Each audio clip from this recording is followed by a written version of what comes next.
nsemmilkom bibtana rġajna l-tqajna għal programm ieħor. Programm ieħor ta' dialogu imtalla mill-Moviment Solidarjetà Ħajja, Familja, Libertà, flimkien u bil-għajnuna l-kbira tal-PM News li qegħdin jagħtuna din l-opportunità li nagħmlu dan id-dialogu flimkien magħkom fuq din il-paġna tal-Facebook bħalissa dirett mill-istudios tagħhom. Flimkien miegħi Karmenu, però din id-darba għandna wkoll l-avukat Dr. Benjamin Camilleri li qed jingħaqad magħna u jalla li jkollna is-sem tiegħu anke fi programmi oħra fil-ġimgħat u x-xhur li ġejjin. Illum is-suġġett li ħaniddiskutu magħkom huwa le għall-politika tal-mibeda, iva għall-politika tar-rispett. Imma immedjatament ippermettuli parentesi żgħira nifqu ftit qabel ma nkomplu naqbdu r-rankatura fuq da suġġett hekk importanti u jaħraq fih innifsu bħalissa. Imma rrid ngħid proset u fl-istess ħin niftaħ tieqa ħalli l-ġenituri jisimgħu sewwa. Jien kont se ngħid tieqa ta' inkwiet. L-ewwel ħaġa rrid nifraħ żewġ deputati min-naħa tal-Partit Nazzjonalista l-Onorevoli Ġuli Zara u anke l-Onorevoli Justin Xkembri li dawn tkellmu f'isem ġenituri inkwetati minħabba dak l-intervent u l-programm l-inizjattiva ta' Sigosajk fejn propju qegħdin jitkellmu ma' tfal żgħar tagħna ta' 8 snin, 10 snin, dak li għedna meta ltqajna kważi 3 ġimgħat ilu, ġimgħatejn ilu, fi programm hawnhekk fejn kien hawn il-mistieden tagħna wkoll John Spiteri Ġinġel u għandna nerġgħu nagħmlu programm ieħor nhar-l-erbgħa li ġejjin fuq dan is-suġġett sabiex niddiskutu magħkom intom il-ġenituri x'qiegħed isir.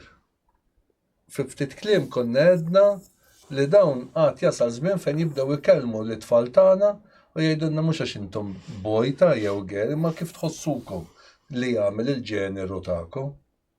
U hija ħasra li wasalna saw. U allura jridu ngħidu prosit lil dawn deputati però nagħmlu appell lill-Partit Nazzjonalista li qiegħed fl-oppożizzjoni sabiex jieħu f'idejh din il-kawża ġusta u jappella lill-Gvern biex nkunu attenti x'tip ta' tagħlim sa nkunu qegħdin nagħtu lit-tfal żgħar tagħna. U nitlob lilkom ġenituri li titkellmu mad-deputati nazzjonalisti laburisti li intom tafu ħalli turu l-inkwiet li intom jista' jkollkom u jekk hawn ġenituri li għadkom m'intomx qegħdin tinkwetaw, jalla li ma tinkwetawx, imma jekk tinkwetaw, skont kemm għandkom għal qalbkom it-tfal tagħkom x'se jkunu qegħdin jisimgħu. Staqsu l-tfal, segwu t-tfal tagħkom x'inhuma jisimgħu x'inhuma jaraw. Karm, kummenti tiegħek fuq dan? Fil-fatt interessanti ħafna li jekk wieħed jara reazzjoni li saret għall-intervent tal-Onorevoli Zara kważi huwa sproporzjonat fis-sens jiena nsejjaħlu dak li qed l-Onorevoli Zara bħala pjuttost mans u pjuttost doċli fis-sens li m'offendet il-ħadd, sempliċement waslet l-oġġezzjonijiet tal-ġenituri sa kull politikant li qed jirrappreżenta l-kostitwenti tiegħu xogħlu li jekk hemm il-votanti tiegħu għandhom xi problema u jrid jesponija, jrid jiddefendihom u jippreżenta. Però kellha sabet ruħha attakkata minn elementi. Nibda biex ngħid li anke saħansitra mhux biss esponenti tal-Gvern, inkluż Onorevoli laqas biss ġiet eletta ma telet bil-kwota. U hawnhekk ta' min jistaqsi, skużi bej, Onorevoli li telet b'ammont ta' voti, Onorevoli telet sempliċement għaliex il-Gvern iddeċida li numru ta' nisa fil-Parlament. Il-leġittimità tmur fuq dik li ġiet magħżula mill-poplu. It-tieni ħaġa, però jien mhux se nidħol fija dik għax xi ħaġa li nispera li ma terġax tirrepetuha fis-soja politika ta' Malta. U t-tieni ħaġa li kellek elementi sħaħ sew fil-Partit Laburista, ma anke fil-Partit Nazzjonalista li ħadd meleġġihom dawn, ħadd m'għamlhom spokesman ta' xejn, jew inkella jmexxu set fera ta' partit li ma nafx tirrappreżenta li xi huma stess għandhom. Imma ħarġu u imaqdu u jattu deputat elet mill-poplu li jattamel dmira Għaxidu jikkondizjonaw. Issa dina kienet tiġib l-ilmenti li ġabli tal-poplu seg deputat, mux sa jisemmi l-ilmenti tal-poplu u jatammek għal xej, bazzikament biex jisaxħan is-sidġu. Ġi meta tara dan tara li ġo Malta għandna problema, hija problema fis-soċjetà occidentali kollha, imma f'Malta aħna f'Malta qed ngħixu fejn għandek lobbies minoritarji li huma minoranzi ġo l-istess minoranzi, għax hemm nies li jkunu f'dal minoranza ma jkunux kuntenti b'dal affarijiet. Imma dik lobby ta' minoritarju li dana qed jikkondizzjona partit, iż-żewġ partit li rappreżentaw bejniethom il-Partit Kbir tal-Poplu Malti. Ġifieri jekk mhux hijacking tal-leġittimità politika dik ma nafx jistgħu. Jiena f'artiklu li ktibt fuq u nirringrazzjah minn hawnhekk fuq il-blog ta' Simon Merċieqa, imma tlabt lill-Partit Nazzjonalista u żammejtu responsabbli li jara li jitkellem f'isem il-ġenituri, jara li l-ġenituri jibqgħu jkunu responsabbli tat-tagħlim li qegħdin jirċievu it-tfal tagħhom, jara li jitkellem f'isem l-inkwiet tal-ġenituri u jara li ma jibqax ikollna dan it-tip ta' tagħlim li jista' joħloq problemi anke l-tfal żgħar tagħna. U hija importanti wkoll li bħala partit fl-oppożizzjoni isegwi u jara x'qed isir f'dan il-qasam ħanajdu hekk edukattiv u jarfa r-responsabilità li fuq l-issues ta' dan il-ġenituri jibqa' jitkellem. Irid jarfa r-responsabilità. Jiena tlabt lill-Partit Nazzjonalista jieħu r-responsabilità u jarfa r-responsabilità tiegħu. Jekk tippermetti li nħan semmi punt żej laqatni daqsxejn din il-ġimgħa, din il-bieraħ qed mhux il-ġimgħa l-bieraħ stess. Hemm grupp ta' fuq Facebook hemm paġna ta' parents and xi ħaġa, grupp ta' ġenituri nsejt bħalissa x'ismu, li dawn seħansitra semmew li waqt diskussjoni ma' xi nies tal-gvern, persuna li tirrappreżenta moviment whatever, dana qalet li standa pożizzjoni mal-gvern qalet li t-tfal fil-ħin tal-iskola mhumiex tal-ġenituri u huma tal-gvern. Tajjeb ngħid illi t-tfal di prinċipju anke skont il-liġi naturali u l-avukat hawnhekk jista' jispjega aħjar minni, jista' jgħidli aħjar minni, jista' jkorreġini wkoll. Huma tal-ġenituri. X'il-familja hija l-unità fundamentali tas-soċjetà, ġifieri fuq qed imben soċjetà.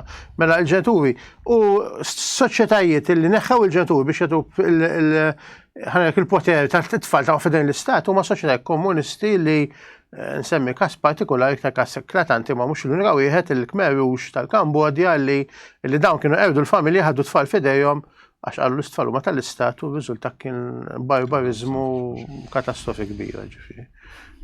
Benjamin? Jina. Benjamin, Iva, akisimni fil-fatt. Ekka. Jina li inkwetani illi dan l-episodju li qed insemmu din il-kwistjoni tal-ġeneru hija ideoloġija mhix xjenza ta' meta tidħol fil-profond tagħha. Hija ideoloġija minn xaqliba partikolari tal-ispettru politiku illi barra minn Malta għamlet ħerba fej daħlet u fej qed tidħol, prinċipalment ġejja mill-Amerika, m'hemmx sigriti dwar dan, daħlet anke fl-Ingilterra u diħ issa fil-kontinent u anke hawn Malta.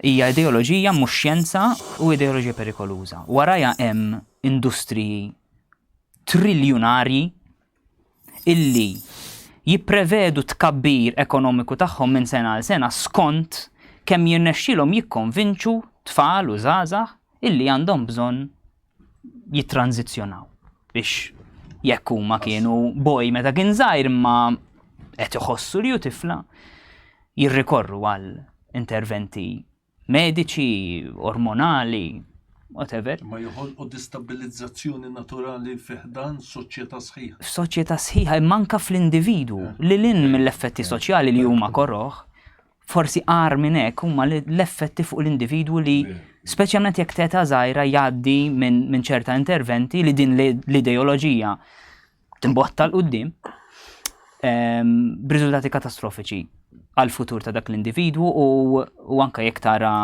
uħud illi għaddew minn dawk il-proċessi imbagħad għadda żmien fuqhom għarfu li jagħmlu żball xtaqu li jirritornaw lura l-ewwel nett ħafna drabi tkun impossibbli tirritorna lura l-istat li kont fih qabel ma ddejt minn ċerta interventi. Però barra minn hekk hemm ċerta ostrati jiġu mitfwajn il-barra mill-grupp illi suppost qiegħed jipproteġihom għal daw qegħdin minoranza.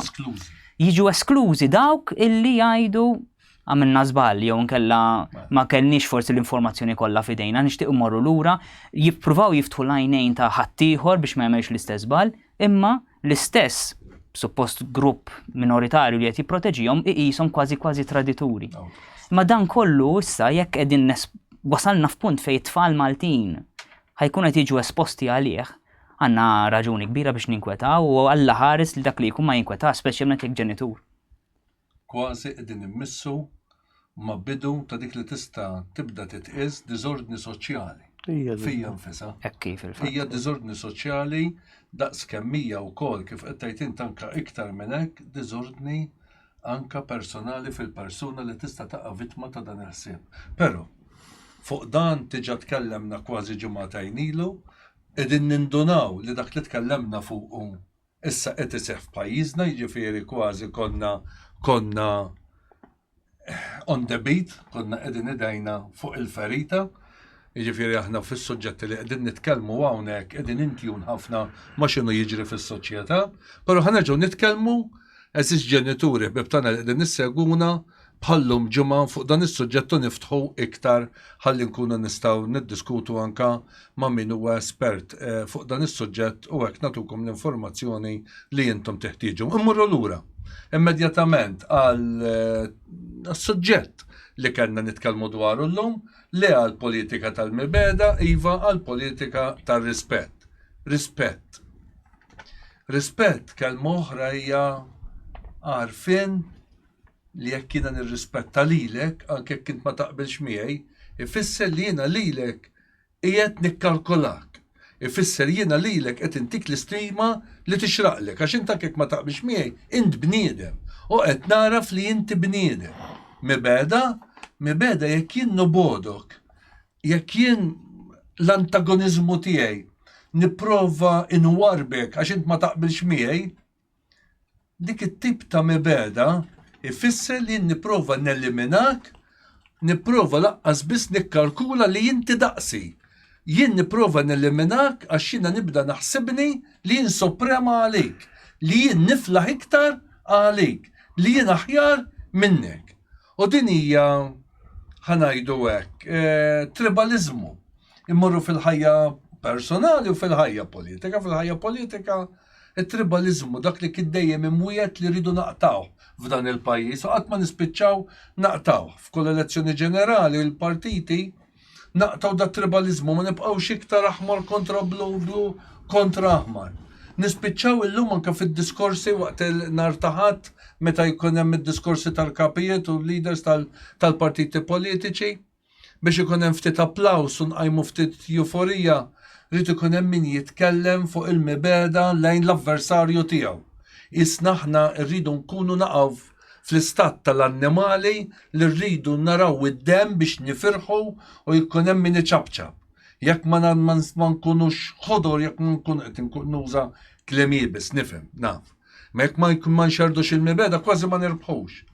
Fi kliem ieħor kważi tant qegħdin nafġu fuq xulxin f'dan il-pajjiż li qed jiċkien il-ħin kollu li l-mibeda nirrikorru lejha bħala dik l-enerġija, dak l-intellett, dak il-raġunar, dik il-loġika, the survival of the fittest. Biex jien f'din il-liġi tal-ġungla jirnexxi nirnexxi, jien irrid nobod lil Benjamin jekk ma jaqbilx miegħi. U nuża l-kelma mibeda x'anke jekk tħarsu lejn is-social media, il-mod ta' kif jien jekk ma naqbilx ma' Benjamin jew ma' Karmenu, id-diskors li jiena nibda nikteb huwa diskors biex nirredikola lil min ma naqbilx miegħu. Huwa diskors biex jiena nitfa' f'kantuniera u nirredikolah u neliminah jekk jista' jkun. Jekk jista' jkun niddisprezzah. U tkun b'saħħtek illum biex tidħol fix-xena politika u tissapporti id-daqqiet tad-disprezz. Imma tibda tgħid aħna qegħdin fl-2023 jixirqilna li aħna jekk ma naqblux minflok nitkellmu fuq kif nirrispettaw id-diversità imma nitkellmu fuq kif neliminaw lil xulxin u allura għalhekk ħsibna li naslu li nitkellmu rigward dan is-suġġett għaliex qegħdin naraw li din is-soċjetà jekk veru rridu nagħtu ħajja l-politika natu tama. L-politika allura anka fisem dawk il-100,000 ruħ li qataw qalbhom li kieku kellha ssir elezzjoni għadha skont l-aħħar survey qalu ma jivvotawx, dejjem niftakar fihom jien. U ngħidhom min hekk Armenu, anke konna l-aħħar darba Benjamin nitkellmu għaw, min ħaj jitkellem fisimhom, min qed jismagħhom. Daw probabbli ddejqu b'din it-tip ta' politika, imbagħad u nagħlaqgħu. Kien hemm xi ħadd li huwa fanatiku laburista jew fanatiku nazzjonista, u jibda fanatiku laburista. Mhux intom bdejtu? U l-ieħor mhux intom bdejtu allura x'wieħed beda l-ieħor tikompli. U allura min ħajkun l-ewwel wieħed li se jibda jieqaf? Meta se nerfgħu ir-responsabilità u ngħidu daqshekk. Ejja l dan il-pajjiż intuħ tama li kapaċi anke jekk ma naqblux imma nirrispettaw il-xulxin. Karmen. Nitkellmu fuq il-politika tal-mibeda u waħda mill-fenomeni li seħħew Malta dal-aħħar naħseb 20 sena hija minn banda mietet id-differenza ideoloġika fil-partiti fis-sens li qabel kellek differenzi ta' ideoloġija u ta' identità tal-partit. Dik mietet u dan għajnieħ għal-mod kif faċli kif nisqalbu minn partit għal ieħor mingħajr diffikultà ta' xejn. Però mbagħad żdiedet aktar retorika ta' mibeda u sentiment antagonistiku kbir qawwi, mhux qed ngħid l-oppożizzjoni u l-gvern ħajqogħdu jaqblu l-ħin kollu, nkella tkun farsa. Imma żiedet ċertu ishom l-oppożizzjoni l-gvern ħafna drabi fil-fundamentali tagħhom qed jaqblu f'kollox. Fis-sens ibda mill-politika ekonomika u spiċċa fuq affarijiet soċjali l-lum il-ġurnata huwa ċertu liberalizmu soċjali li qed jiddomina. Issa, iktar ma differenza bdiet tonqos, donnu iktar l-antagonizmu żdied, donnu l-fatt li ma tantx fadallhom affarijiet ideoloġi fuq x'jaqblu, iktar qegħdin jisħnu għal xulxin qegħdin jirrabjaw għal xulxin. U għandna dik element ta' cancel culture li mhum li il-politika għaliex mhux diskussjoni ta' politika ta' partiti hawnhekk qed nitkellmu, ma anke politika kulturali. Per eżempju, nis li per eżempju hawnhekk kellna eżempju tipiku semmejna kemm il-darba ta' Matthew Grek u tal-ġurnalista ta' PM News li għax marru kontra narrattiva qegħdin jiriskjaw, spiċċaw l-qorti, eċetera, eċetera. Kellek każijiet per eżempju ta' nies li għaliex marru kontra narrattiva, kellek akademiċi li għax akademiku fuq blog għal xi ħaġa tmur kontra narrattiva li suppost għandha tkun aċċettata minn kulħadd, bdew jagħmlu appell biex jitkeċċem pereżempju minn fejn jgħallem pereżempju. Din idea ta' cancel culture nikkanċellak fuq l-idejat fuq l-opinjoni mhux fuq għax għamil xi ħaġa, mhux għax inti abbużajt fuq ix-xogħol jew għax ksirt ir-regoli tax-xogħol, imma għax opinjoni qiegħda tikber. U jiena naħseb li ħatibqa' tikber jekk il-poplu mhux sa jifqilha dina u mhux sa dan ħad kompli tikber. Issa fl-istess waqt rajna li hemm reazzjonijiet mill-poplu ta' indifferenza li l-politika li jista' jkun tajba, jista' jkun mhix. Jista' jkun mhix għaliex il-politiku jekk hu se jkun challenged fuq l-alqa tal-battalja tiegħu li huwa l-alqa tal-voti ħajbqa' jagħmel li jrid. Però mhix għaliex jista' jkun mod kif il-poplu qed jgħidlhom isma' li dejaqtuni xabbajtuni u jiena ħanoħroġ il-barra minn din il-logħba u joqgħod hemmhekk sakemm xi darba joħroġ partit xi politiċi, eċetera, eċetera, li jirrappreżenta lill-poplu. Mbagħad hemmhekk dak il-partit, dik is-section tal-poplu li qatet il-barra terġa' tidħol tivvotalu. Din tista' tkun ukoll. Jien personalment naħseb li minn dawn li għadhom għaddejjin jaħsbu li b'din il-sistema li nikkanċellaw li nobgħod u dan kollu qed jirbaħ u jaħseb li mhux huma inutli n-nies li qalu mhux se nivvotaw. Dak qed jiżbalja għaliex f'mument minnhom ħajsib ruħu ma wiċċu daw in-nies li ħajdulu isma' issa ħannatu l-vot tagħna ma mhux lilkom. Ġifieri din hija logħba perikoluża ħafna li qed jilagħbu l-politiċi u qed jilagħbu wkoll anke daw il-gwerrieri kulturali ngħidulhom illi jridu jimponu viżjonijiet kulturali li mhumiex tradizzjonali ma qed jikkanċellhom ma jaqbilx magħhom. Jiena nemmen li eventwalment dik ħaddu jkontriju politikament u anke soċjalment. Benjamin? Nara xi ħaġa oħra wkoll fiha din il-kultura tal-mibeda, din l-idea li isek il-politika qiegħda hemm biex tkisser il ta' kontrik. Jien nara faqar kbir intellettwali fiha. Għax inti l-politika mhix qegħdem biex iġġellet l-individwi, vera m'għandux jaqsam mas-sejħa tal-politiku. U di parti minn raġuni għalfejn nemmen li ħafna żgħażagħ speċjalment qed ikunu diżillużi għall-aħħar bix-xenarju politiku Malti. il-politika għandha tkun ola minn hekk. Hija kwistjoni ta' idejat differenti li jiġu ppreżentati lil poplu, spjegati lil poplu, offruti lil poplu u jitħabtu l-idejat ras imbras, mhux l-individwi.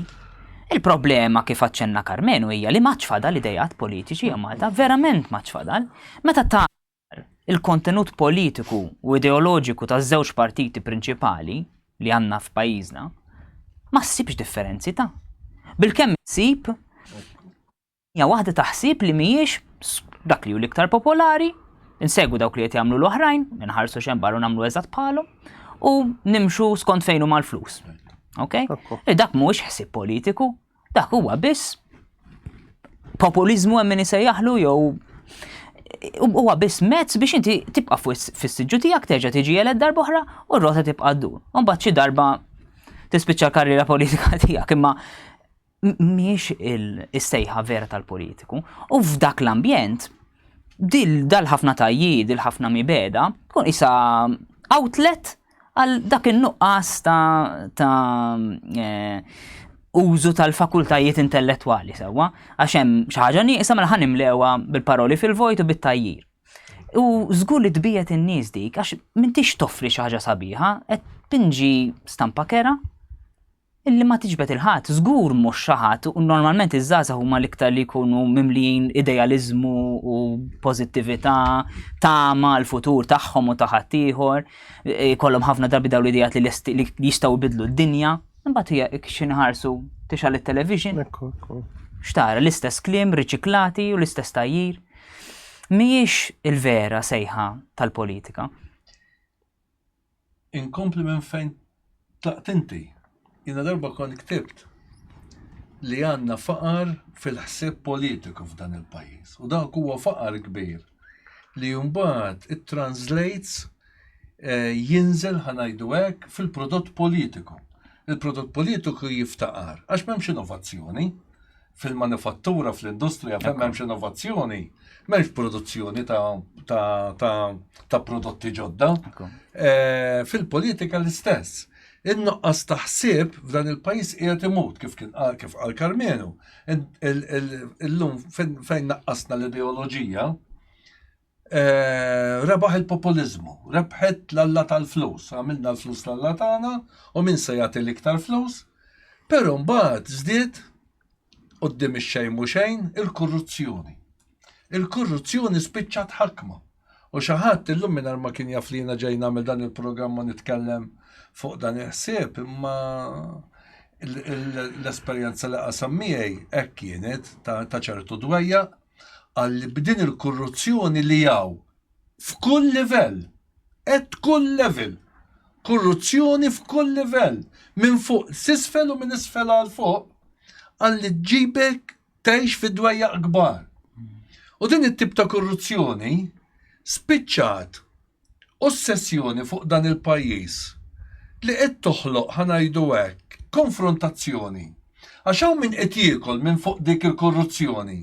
Allura kif jiena din il-baqra li dejjem sejjaħtilha il-gvern qed naħlibha, qed nardaħħa din il-baqra li hija l-gvern, jekk xi ħadd ikun se joħodili din il-baqra, jien is-sors tal-inkam tiegħi jidħol tiegħi qed jaqafli. Allura bil-fors jiena sa nispiċċa lil min sa ta' kien edu nfassallu ħansemmi li għax qed nitkellem jien. Jgħid xi ħaġa kontra dak li qed naħseb jista' jkun ta' teddida għadħul tiegħi għax qed jeddid li l-istabilità tal-partit tiegħi fil-gvern, jien nara kif najru. Jien nara kif nirridikolah. Illum il-ġebel m'għadhomx jitwadbu fil-pjazzezz, illum il-ġebel nwadbuhom fuq is-social media. Ma il-punt li kien wasalna li nitkellmu dwaru issa, aħna qegħdin nitkellmu f'isem dawk li tilfu il-fiduċja fil-Partit Nazzjonalista u fil-Partit Laburista. U jiena u Karmenu Benjamin niftehmu li nitkellmu fuq dawn in-nies, għaliex dawn spiċċaw nies. U inti tkellemt f'isimhom anke bħala żagħżugħ u anke f'isem iż-żgħażagħ li qegħdin jitilfu il-fiduċja fil-politika. Għax mhumiex jaraw innovazzjoni, serjetà, prodott politiku li tgħid jista' jħajjarhom ħajtihom tama anke fil-ġejjieni ta' dan il-pajjiż. U allura biex nagħtuhom leħen ħa ma nġibuhomx insinifikanti, Għax kif qal Karmenu, dawn in-nies iddejqu bl-status quo tal-mibeda. Politika li tirbaħ minn fuq il-mibeda. Politika li tirbaħ fuq min jgħajat l-iktar. Ħankun hawnhekk jiena. U dan huwa forsi wieħed mill-ftejt okkażjonijiet li għandi fejn qiegħed nagħmel xandira pubblika. Jiena rrid nitlob maħfra. Jien li kont politiku, deputat m'għadniex imma nemmen li jiena politiku. Għax għadni jimpurtani minn nies. Niltaqa' man-nies, nisma' l-problemi tan-nies. Allura kemm m'għadux deputat, għax m'intix il-Parlament, ma politiku nibqa'. Għax nibqa' nemmen li għandi dritt niddefendi anke dak li kont nemmen fih meta kont il-Parlament. U f'dan il-pajjiż dak li għandna bżonn, onestà, għandna bżonn umiltà. Li xi ħadd jitlob maħfra. Maħfra tfisser li jien dispjaċini għalli ma għamilti ma jien nixtieq inbiddel ir-rotta. Jien nixtieq li nagħtu nifs ġdejt il dan il-pajjiż u naħdem għalhekk. Inkella jekk nitlob maħfra nerġa' mmur lura għat-tajjir ma rridu nitkellmu b'responsabilità. Mhux li nitajru. U dak li ġejna nagħmlu. Dak li ġejna nagħmlu nagħtu permezz ta' dan il-programm jien Karmenu llum Benjamin innovazzjoni. Prodott ġdejt. Politika li temmen li tista' tnissel valur ta' tama illa li il-bot mill-bibeda. Nistgħu ma naqblux ma m'għandniex għaliex nikkanċellaw il-xulxejn. Nistgħu ma naqblux ma nibqgħu nirrispettaw il-xulxejn. Karmen. Tajb, meta nibnu, meta aħna sewa għal tajb ħafna Benjamin, dinnu ta' intelligenza ta' intellett fil-politika, u nibnu fuq pratikament il-pika, jiena ngħidilha sot nirriproduċu l-pika tal-festa fis-sens għaliex il-banda tagħna aqwa mill-banda tagħkom. Spjegali għaliex jien naf għandek iktar strumenti, għandha 3 trombuni flok 4, ma nafx, ħafna drabi dik hija l-pika tal-festa u dik hija l-pika tal-partiti. U jiena per esempio l-lum kont nitkellem ma' diversi nies u fuq ix-xogħol u żewġ affarijiet li ħallewni naħseb. Waħda hija li isma' bażikament x'futur ħajkollhom iż-żgħażagħ. Ġa għandna problemi kbar anki minn għandu mhux ħażin, ġifieri ġa għandu problemi kbar ċertu familji biex jiffurmaw familja żgħażagħ. Allura x'inhi t-tieni problema li għandek żgħażagħ titilqu minn barra minn Malta, ġifieri dana mhux se jkomplu jitqabdu għal Malta, mhux qed nitkellmu fuq perjodu meta f'Malta kellna nies li l-gvernijiet ma kienx qed kienu jagħmlu sew, ġifieri kienu jinkoraġġixxu nies biex jemigraw, kienu jkollu imma fi żmien meta il-riżorsa umana tal-pop Maltija naqset għaliex il-pop n-nies m'għandhomx ikollhom it-tfal li kienu ikollhom qabel.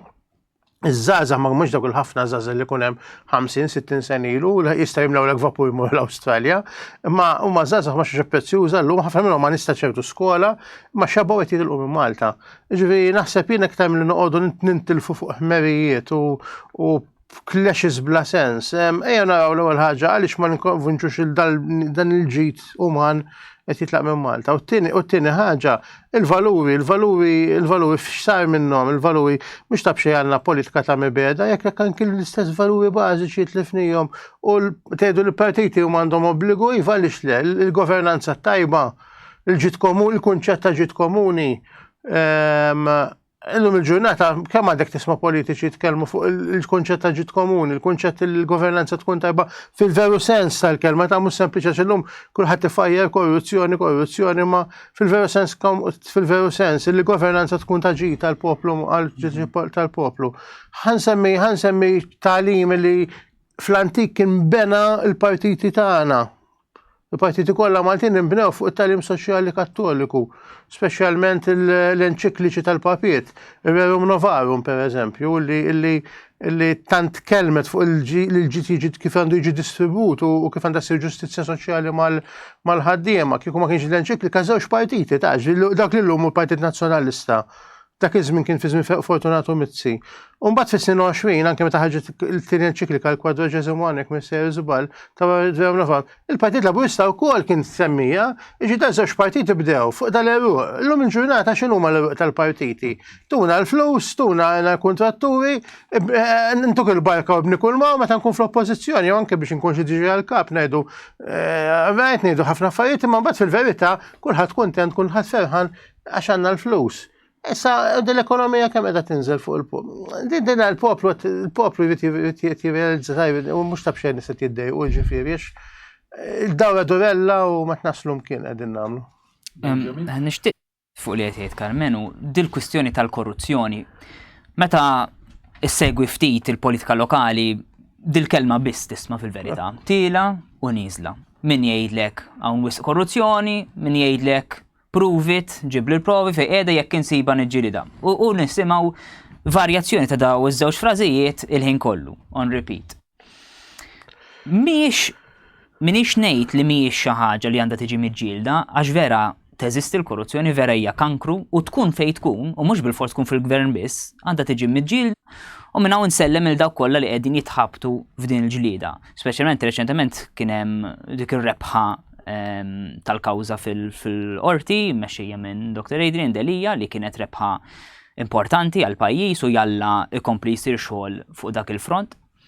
Però l-politika ma tibdiex u tispiċċa fuq li ma partit huwa l-aktar kap ministra l-flus tal-poplu, għax meta nitkellmu fuq korruzzjoni dik jiġifieri min qed jamministra tajjeb jew ħażin il-flus tal-poplu. Xaġa importanti imma ma tibdix u tispiċċa hemmhekk il-politika.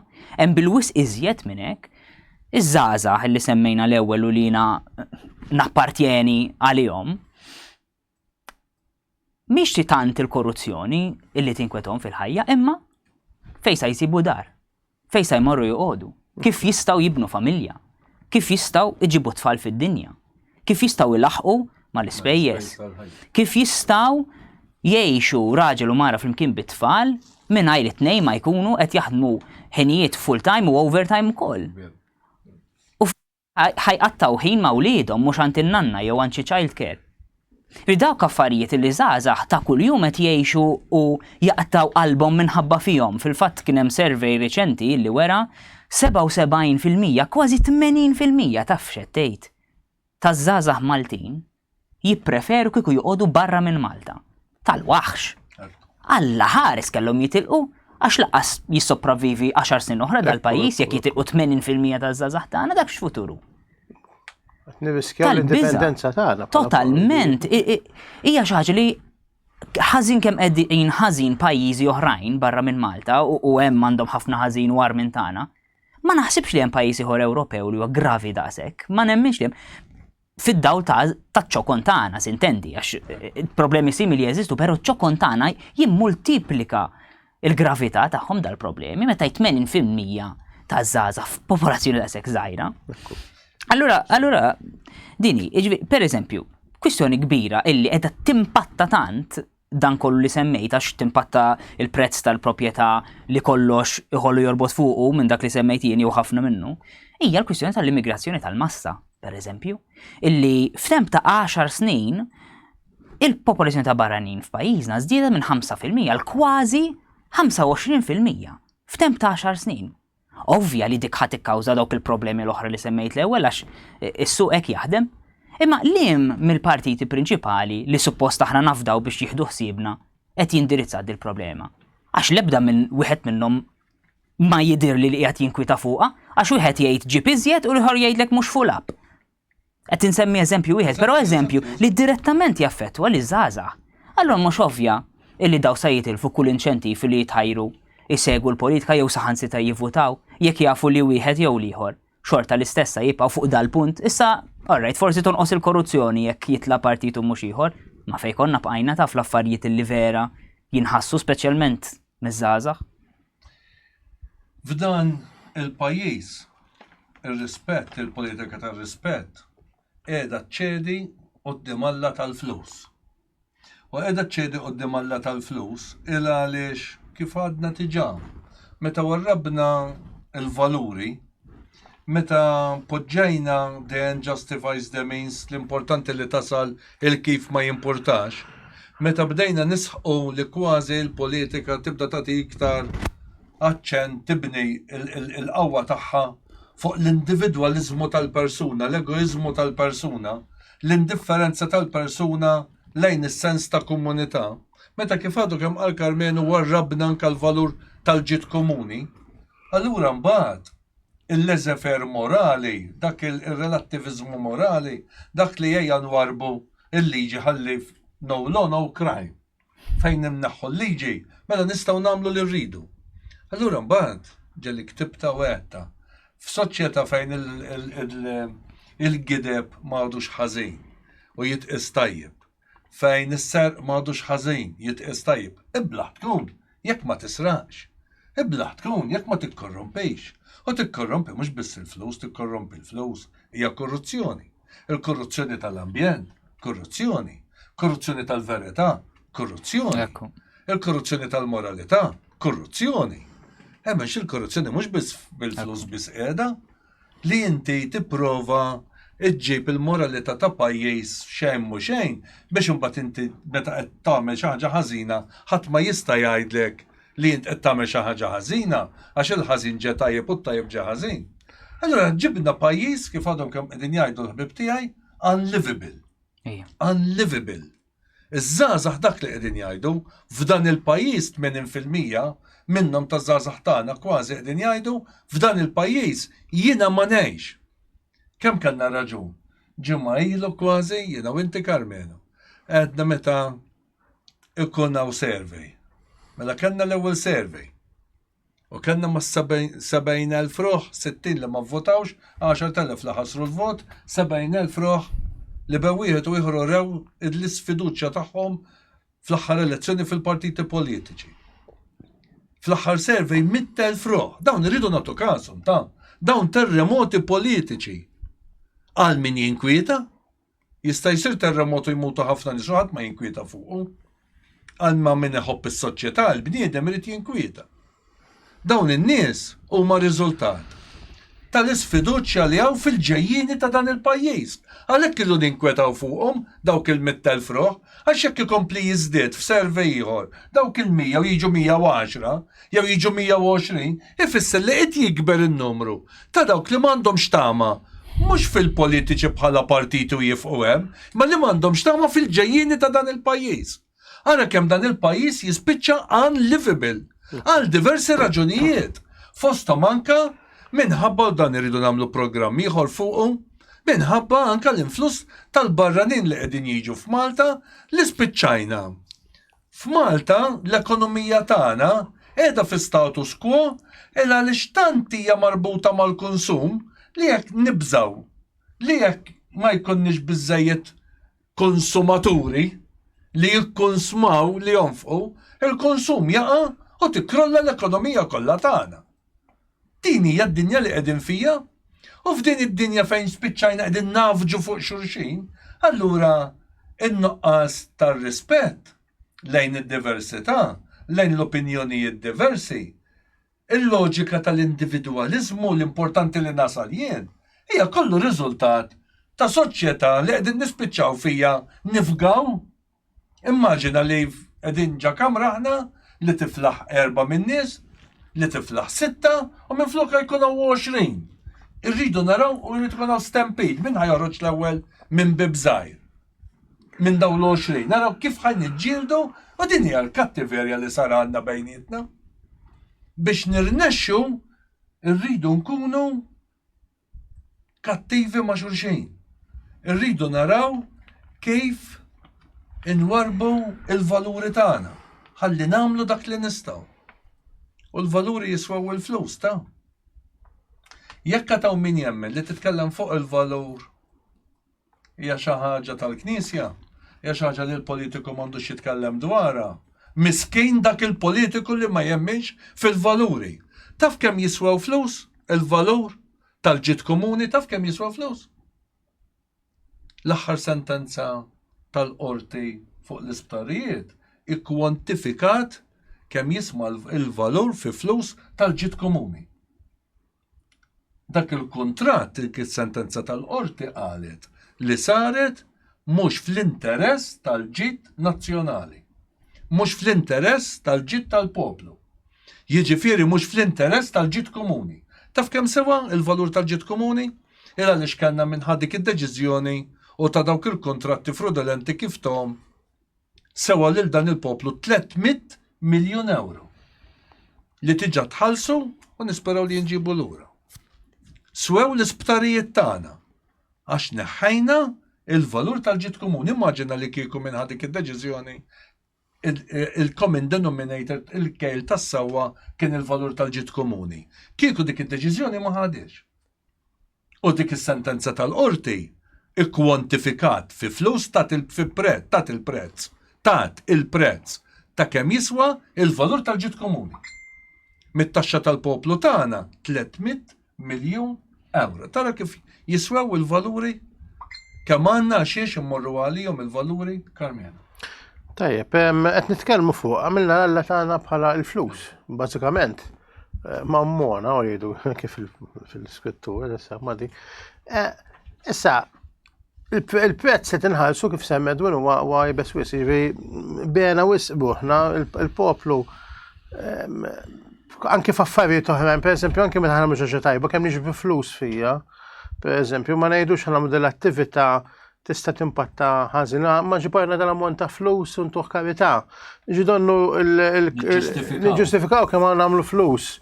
U din ma ġietx il-bira, ħina niftakar anke fil-runner-up tal-kampanja l-dħul ta' Malta fl-Unjoni Ewropea 20 sen ilu, ftit li xejn kienu jitkellmu fuq l-impatt ta' valuri, fuq l-impatt kulturali fuq il-poplu Malti ta' dħul ta' Malta. Ma kienu jgħidu kemm ħanġibu investiment. Famuż investimenti, u ma bsarniex illi kollox fih investimenti, jekk ħanixxi, anke jekk tixxi, anke id-droga wkoll hija investiment, ma jekk toqgħod din il-loġika, id-droga u l-prostituzzjoni u t-traffikar ta' nies hija industrija għax qed tiġib il-flus. Ġifieri allura ħan niġġustifikawhom le. Allura li x'imbagħad niġġustifikaw il-qerda ta' soċjetà sħiħa, qerda ambjentali, l-qerda soċjali, l-qerda kulturali tal-poplu Malti, l-lum il-ġurnata tal-poplu Malti u dak li kollox qed jinqeret, anke l-wirt storiku qed jispiċċa li anke erba' karitrat fil-liem fil-qastaf x'ħajsir minnhom da. U ġifieri, allura nistgħu nibqgħu niġġustifikaw iktar il-loġika ta' soċjetà kemm ħadd tagħmel flus. Jiena nixtieq ngħidha l-punt li din il-loġika għax għamilna l-għala tagħna l-flus, il-poplu Malti anki ħafna tirrealizzaw din isma' 20, 30 sena oħra, 40 sena oħra, 50 sena oħra, x'se jifdal mill-poplu Malti? Għaliex anki numerikament, 10 snin ilu kienu 95% tan-nies li jqogħdu ġew Malta kienu Maltin. Illum 77% tgħidu li żdiedu l-barranin, veru, imma tfal naqsu.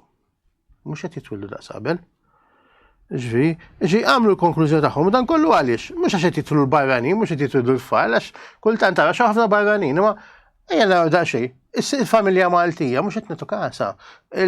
Tant ifissajna fil-ekonomija ta' tkabbir b'mod sproporzjonat, ġigantiżmu hemm wieħed kittieb Amerikan nissuġġerixxi li dak li jkun jista' jaqrah jismu John Horvath, għandu ktieb jismu Return to Order fuq l-ekonomija għaliex l-ekonomija moderna qiegħda sejra ħażin u waħda minnha l-ekonomija jsejħilha ma nafx hekk hawn x'ħadd ieħor isemmija di ġigantismu fl-ekonomija, ġida kumpaniji kbar sploduti ħanajtek li ikbar minn gvern jiġifieri jkunu u bla ruħ ta' xejn jiġifieri xi purtom dana l-aqwa li daħħal il-flus jekk imbagħad mhux qed jara biżżejjed ħajitlaq minn hawn ma jinteressax tħalli warah. Qed tifhmu qisu kważi parassetari. U dan l-ekonomija Maltija għamilnija. U jien ma nħobbx waħħal biss f'dal gvern, għax anke l-gvern ta' qabel ukoll kellu daw it-tendenzi, għamilnija li l-importanti li nġibu l-flus law, allura ma nqogħdux naħsbu se jiġri fil-futur, inkabru kemm nifilħu. U r-riżultat illum hu li l-poplu Malti qed problemi kbar. U li ġara fis-snin li għaddew kemm taħt dan il-gvern manka li kien hemm il-bidu tiegħu taħt gvernijiet preċedenti kien li biex nattiraw appuntu dak l-investiment u nibbenefikaw fix-short term jew fil-medium term. Allura rajna GDP jiżdied u ċerta kejl ekonomiku li tista' tgħid qed immorru aħjar. Imma spiċċajna iddejjinna mod ieħor. Għax inti meta ġibt l-investiment dak li qed jinvesti fik għandu ċerta mażra miegħek qed jorbtok inti tittafulu lura dak u tantu hekk li kieku issa kellna niddeċidu pereżempju nixxiftjaw nibdlu l-orjentament ekonomiku tagħna, pereżempju lil mill-industrija tal-gaming, ħansibuha kważi impossibbli ta' Għax tant trabatna magħhom b'mod intrinsiku li issa spiċċajna kważi skjavi tal-istess investimenti li tant ftaħarna bihom ftit ilu. Skjavi tagħhom ġifieri li ma nistgħux ngħidulhom orajt grazzi issa biżejjed ħan iddiversifikaw jew ħammexxu direzzjoni differenti. Li hija xi ħaġa vera tal-biża ma tkun fihax gvern li suppost qed imexxi pajjiż indipendenti. U għax m'għandniex ma xiex niddiversifikaw lanqas. Ma ħanajdlek. Ġifieri kważi jekk ikonna jekk tgħidilhom itilqu kważi ma x'jidħol minn flok. Imma dak huwa r-riżultat tan-nuqqas ta' ħsieb u nuqqas ta' previżjoni. U lanqas ma jfisser illi qegħdin fi stat fejn kieku hemm ir-rida politika huwa impossibbli li jsir, iva se jkun hemm daqsxejn batija kieku trid issir, imma m'hemmx dik ir-rida politika ara biss naħsbu. U diki fil-qofol ta' kollox m'hemmx rida politika illi inbidlu xi affarijiet illi huma ħżiena preżentement biex insibu futur aħjar fil-long term, imma meta ngħid long term jiġifieri daw il-ġenerazzjonijiet li twildu issa li għadhom iridu jitwildu ikollhom futur f'dal pajjiż, m'hemmx ħsieb għalihom, il-ħsieb huwa biss għal min qed jiffanga bħalissa u se jibqa' jiffanga sakemm imutu. Imma hemmhekk jispiċċa l-ħsieb tiegħu u daw sfortunatament huma across the board dal-ħsibijiet, jiġifieri m'ġiex kampijiet. Mhux se ngħidu ħajnbidel dal-gvern u hemm xi ħsieb alternattiv, bażikament dik il-poplu maqbud fi blokka waħda. U spiċċajna waqajna ġifieri bħala klassi politika u bħala pajjiż kollu allura il-pajjiż isegwi il-mexxejja politiċi tiegħu fit-tajjeb u fil-ħażin. Speċajna għajna fil-ksur tal-ewwel kmandament biex ngħidlek, jiġifieri bdilna l-Alla veru, is-sewwa u tajjeb u dak li hu ġust u dak li huwa tal-ġid komuni mal-flus. Jiġifieri dik anke tmur lura fil-Bibja sassiba l-imħabba żejda l-flus bħala l-erq tal-ħażen kollu u speċajna għajna f'dak l-iktar. Illum. Dnub illi huwa faċli li tevita. Alla għalina jien u Alla sidek. Illum aħna qegħdin ngħixu kmandament ieħor. Lill-Alla ngħidulu jien Alla sidi u m'għandix Alla ieħor għajri, il-bniedem hekk qed jgħid li. Anzina ngħid li qasil jien il-flus. Jien il-flus. Għaliex jiena iktar importanti mill-flus. Infatti jiena fil-preparazzjoni tiegħi għall-programm kont ġejt ar-raba punt. Pajjiżna qed jinħoloq faqar ġdid bejn dawk li jistgħu u dawk li ma jistawx kważi ġejt tikka qabli f'dak li għadek kemm qed inti Benjamin. Il-faqar huwa anka fin-nuqqas ta' viżjoni politika ta' kif dan il-pajjiż kapaċi nnislu tama fil-ħolqien tal-ġid b'mod tranquill.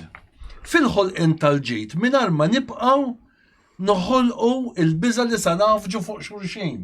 F'ħolqien tal-ġid mingħajr ma nibqgħu niddependu fuq iktar u iktar influss li nġibu barranin jgħixu f'pajjiżna li qegħdin nispiċċaw niġu unlivable bħala pajjiż.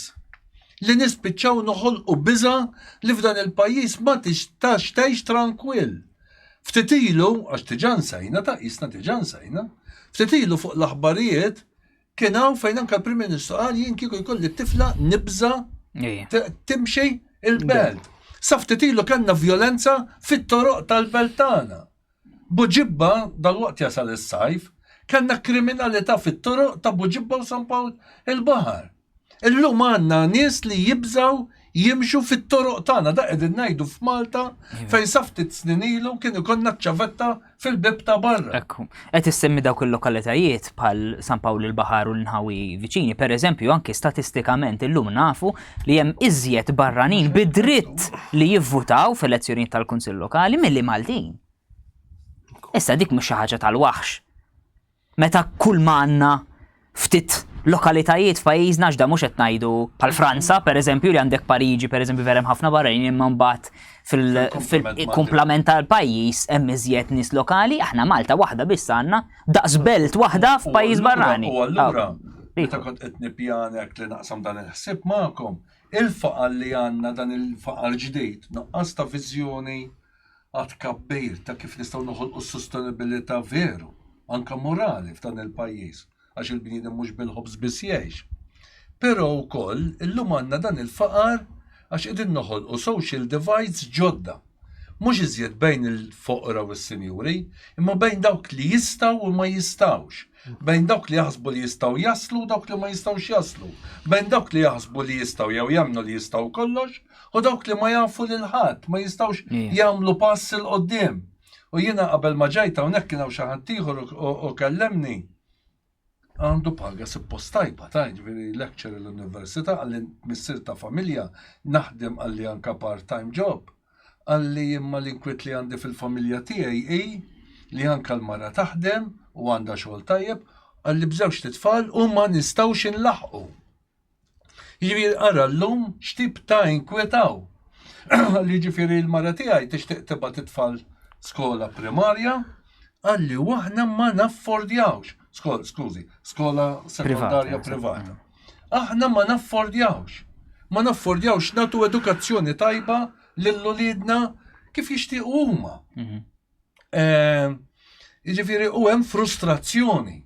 Jiġifieri xi ħaġa oħra li għandna hija u semmejnija meta kien hawn John Spiteri ġinġel magħna, hija anke minħabba il-mobile, minħabba din it-tip ta' pornografija li qed tinxteret, anke xi kultant soft, veru, anke kif qal il-Papa, jiġifieri ftit tal-ħdut ilu. Il-Papa Franġisku speċi joqogħdu attenti x'intom taraw, imma rridu nitkellmu fuqha aktar il-qoddim. Imma il-medja li qed ixxerret il-vjolenza domestika, li qed ixxerret vjolenza, anka sessualità bi vjolenza li għadha pitada permezz tagħha qegħdin nerru l-aħjar fundament tas-soċjetà iż-żwieġ u l-familja. U minflok niġġieldu il-vjolenza domestika, iżjed qegħdin inrawmu, nixprunaw vjolenza domestika. U a propositu ta' hekk iridu nagħmlu programm fuq hekk u nġib persuna li meta kien hemm dibattitu fil-parlament kien il-ħamis għal nies li mhumiex qegħdin politiċi. Imma tkellmet il-kummissarju responsabbli kontra il-vjolenza domestika bħala persuna nixtieq li nistedina f'xi programm, imma tkellmet tajjeb ħafna fuq kif rridu nieħdu ħsieb il-familja. Mela għandna politika li tkisser il-familja. Imbagħad għandek min qed jgħid aħla fil-Parlament stess, għax kellu ċans jitkellem, ħudu ħsieb il-familja. U din hija persuna responsabbli f'dan il-pajjiż li tiġġieled il-vjolenza domestika.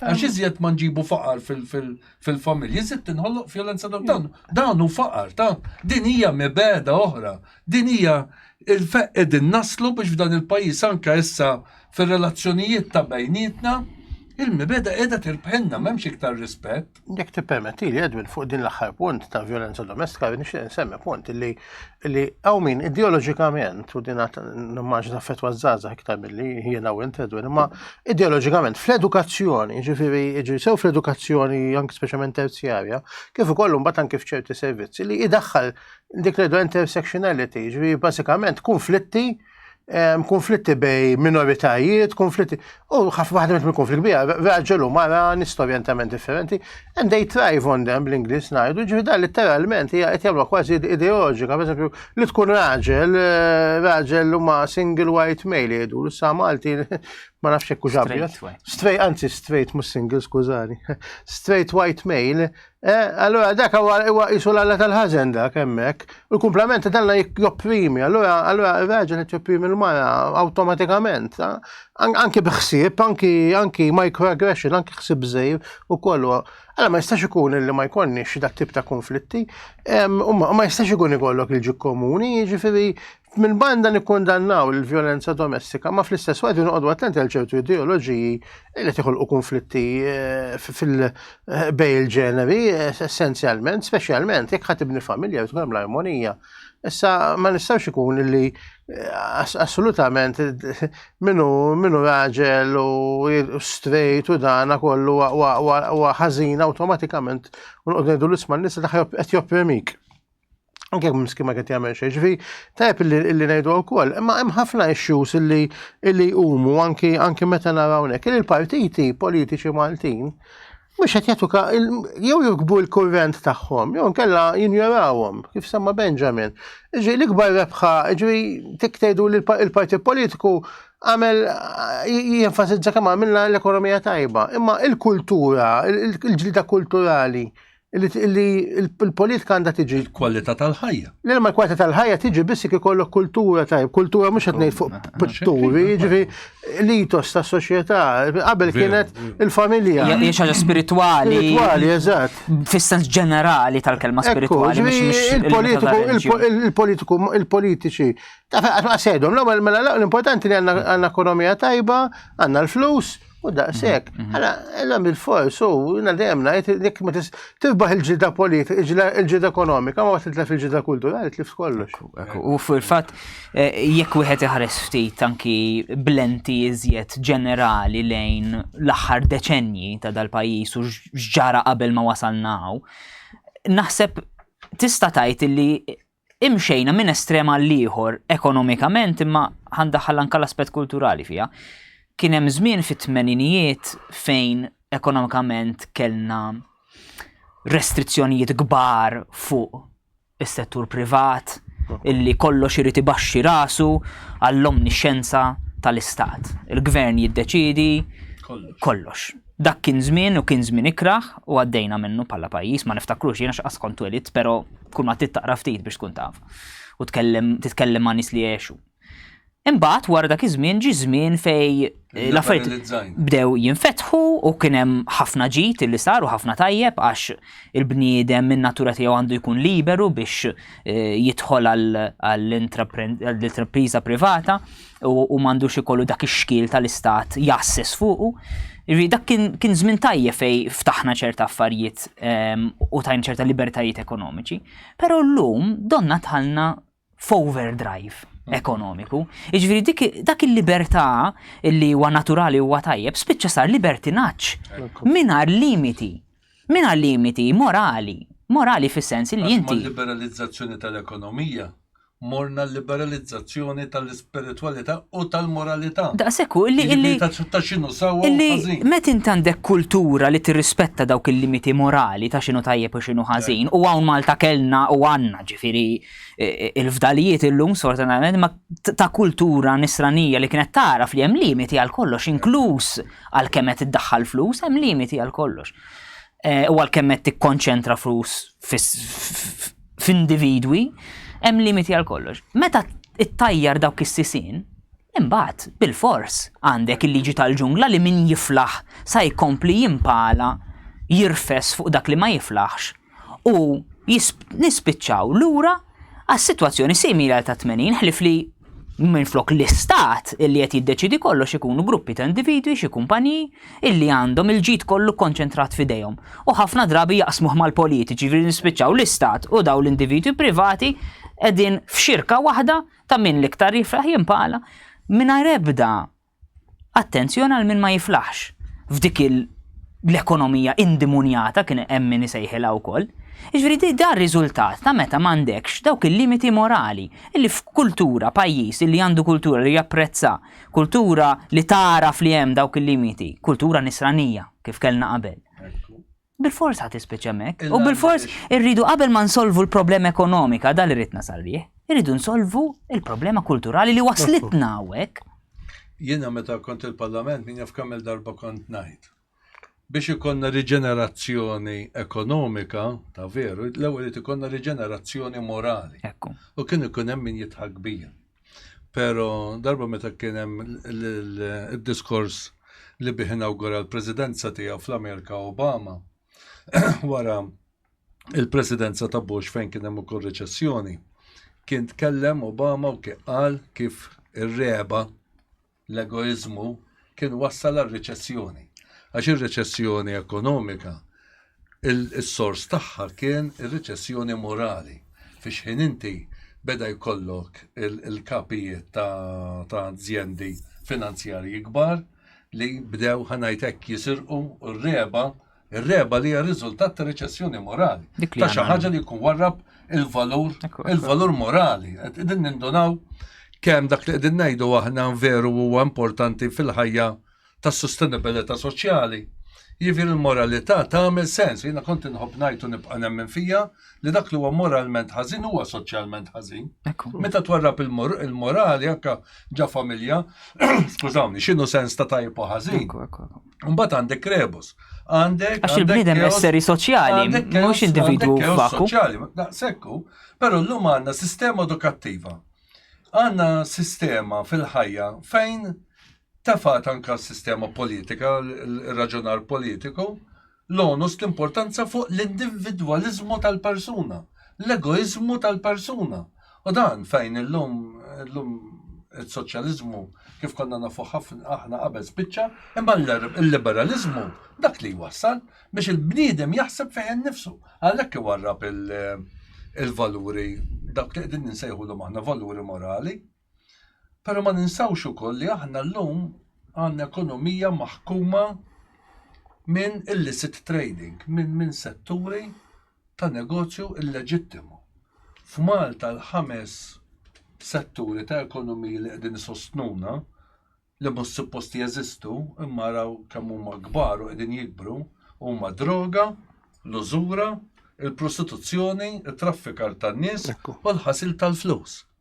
U dawn illum huma lobby, huma l-sponsors ta' partiti politiċi kbar. Jiġifieri illum l-industrija f'dan il-pajjiż mhux dik li naraw aħna ħanajdu hekk bulebel ta' jew fil-fabriki. L-industrija l-kbira ta' dan il-pajjiż hija droga, infatti kull meta ssir qabda ta' droga, ara li kemm huma ammonti kbar tal-ammont li jinqabad fi droga, sa dak li jinqabad, tip of an iceberg. Immaġina fir-realtajiet ta' dak li ma jinqabadx kemm kbira f'Malta l-industrija ta' droga u ftit ilu kellna l-liberalizzazzjoni tal-ħaxixa biex taxxaqa. Imma mbagħad meta ħareġ is-servej iżżgħażagħ li il-politiku prova joġob u kif ngħidu bil-Malti goff ipaxxi. Huma li wieħed mill-ikbar setturi li qegħdin jgħidu ma jridux imorru jivvotaw. L-użura, il-prostituzzjoni, it-traffikar tan-nies, għaliex ħafna drabi wissa qed toħroġ anke fit-biċċar li dawn li qegħdin jinġiebu biex jaħdmu Malta rridu jħallsu flejjes kbar biex jiġu kważi riżultat ta' mafja sħiħa anke barra minn pajjiżna, imbagħad nibdew nindunaw għaliex qed ikollna din id-diskors ta' konfrontazzjoni. Illa għaliex poġġejna l-alla tal-flus primarju, valur ewlieni, u fejn kollox jibda jiswa l-flus, il-bniedem jiġi ma jiswa xejn. U allura l-konfrontazzjoni, narġa' mmorru lura dak id-diskors ta' mibeda, isna jekk ma narawx id-dem maħniex fatti, jekk ma narawx id-diskors tal-mibeda ma nċaċpux, dak id-diskors tat-tajjir, tal-intimidazzjoni. Bil-forsi wassalna, għandek raġun Karmenu, tistaqsi, u darba kont staqsajta fil-pala, litos tagħna bħala pajjiż. Fejnu? Li inti Malti, what do you stand for? Aħna, x'in il-viżjoni tal-gvern għal dan il-pajjiż? Jiena ġeli kont inkun preżenti fi skejjel u kif tidħol tara litos ta' dik l-iskola. Imma pajjiż, x'inhu litos tiegħu? Anke hawnhekk, f'dan l-istudios, il-proprjetarji tal-PM News għandhom litos tagħhom. Public news, il-xandir tal-kelma ħielsa, mingħajr irbejt. M'għandux hekk il-PBS, żgur li le, untilef kawża fuq hekk, istituzzjoni li suppost ix-xandar ix-xandir nazzjonali. Jiġifieri il-partiti politiċi li tkun laburista llum, what do you stand for? Li tkun nazzjonalista llum, what do you stand for? Kif attinti l-ewwel Karmenu, tlifna llum id-differenza ideoloġika u allura id-diskors li spiċċa joħloq iċ-ċabċejb huwa d-diskors li jnissel id-dem, il-mibeda, il-ħruxija, l-intimidazzjoni. Għandek il-pulizija tal-ġeneru, tal-ideoloġija tal-ġeneru. Dan l-istazzjoni mħarrek il-għaliex ġab esperjenza ta' żagħżugħ li qal li kien orjentazzjoni sessuali motu reġa għalli biddila dik l-orjentazzjoni li kellu. Xaħad donnu għalih. U għanna il-pulizija tal-ideoloġija tal-ġeneru. U ġemħarrik. Fil-Partit Nazzjonalista kellek żewġ deputati, Justin u Julie, li kien hemm min derlu li għandu jintimidhom. Għandek il-pulizija tal-ideoloġija tal-ġeneru. Ġo l-partit stess. Ġo l-partit stess. Dik li hija. Jiġifieri ara jintimidaw. James De Bono mill-Malta Today jintimida lill-onorevoli Julie Zara.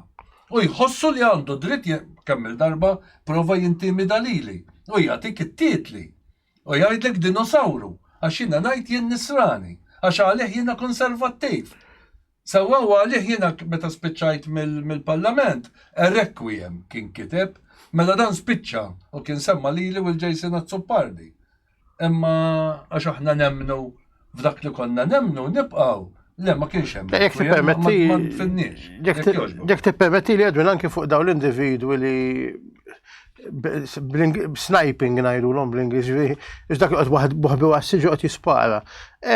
Li qed jisibu refuġju f'dal gazzetti tal-lingwa Ingliża speċjalment, jew nkella f'dawk is-setturi settarji tal-partiti, għax ħloqnilhom in-niċeċ tagħhom ġol partiti l-kbar.